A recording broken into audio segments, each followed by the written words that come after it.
brought you by Silver Pumps and Motors. Top quality और consistent performance के लिए सिर्फ सिल्वर पंप्स नाम याद रखना।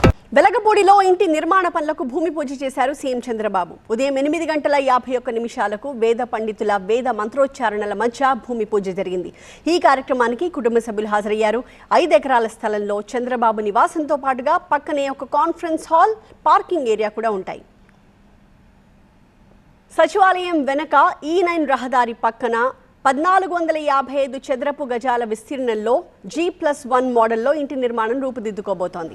ఏడాదిలోపు పనులు పూర్తి చేయడంతో పాటుగా గృహప్రవేశం కూడా చేయాలని భావిస్తున్నారు. అమరావతిలో ముఖ్యమంత్రి చంద్రబాబు ఇల్లు నిర్మించుకోవడం ఆనందంగా ఉంది అంటున్నారు రైతులు. అమరావతి ఇకపై వేగంగా అభివృద్ధి చెందుతుందన్న ఆశాభావం వ్యక్తం చేశారు. వెలగపూడి నివాసిగా, అమరావతి రైతుగా చాలా సంతోషంగా, గర్వంగా ఉందండి బాబు గారు ఇక్కడ ఇల్లు కట్టుకోవడం. ఎందుకంటే బాబు గారు శంకుస్థాపన చేయడంతో అమరావతి అభివృద్ధి చెందుతుంది, ఆంధ్రప్రదేశ్కు పునాది రాయి పడుతుందండి. ఆంధ్రప్రదేశ్కి అమరావతి అసలు రాజధాని లేని రాష్ట్రంగా చేశారండి జగన్మోహన్ రెడ్డి గారు. అసెంబ్లీలో 3 రాజధానులని బిల్లు పెట్టేతలకి మా గుండెల్లో పిడుగుపడిపోయిందండి. కూటమి ప్రభుత్వం వచ్చిన తర్వాత, అఖండ మెజార్టీ వచ్చిన తర్వాత అమరావతి పరుగులు పెడుతుందండి. గారు ఇక్కడ సొంతంగా ఇల్లు కట్టుకోవటం మా అందరికీ కూడా చాలా ఆనందంగా ఉంది.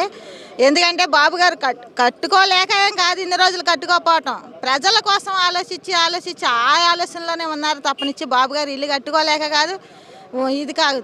ఇదే ఇంకొకరు అయితే ఎక్కడెక్కడో ప్యాలెస్లు కట్టుకునేవాళ్ళు, కానీ బాబు గారు అలా చేయలే. సొంతంగా ఇక్కడ భూమి కొనుక్కొని, అమరావతి రైతుల దగ్గర భూమి కొనుక్కొని ఆ భూముల్లోనే ప్రజల దగ్గర ఉండాలన్న ఆలోచనతో బాబు గారు ఈరోజు ఇక్కడ ఇల్లు కట్టుకుంటాం చాలా సంతోషంగా ఉంది.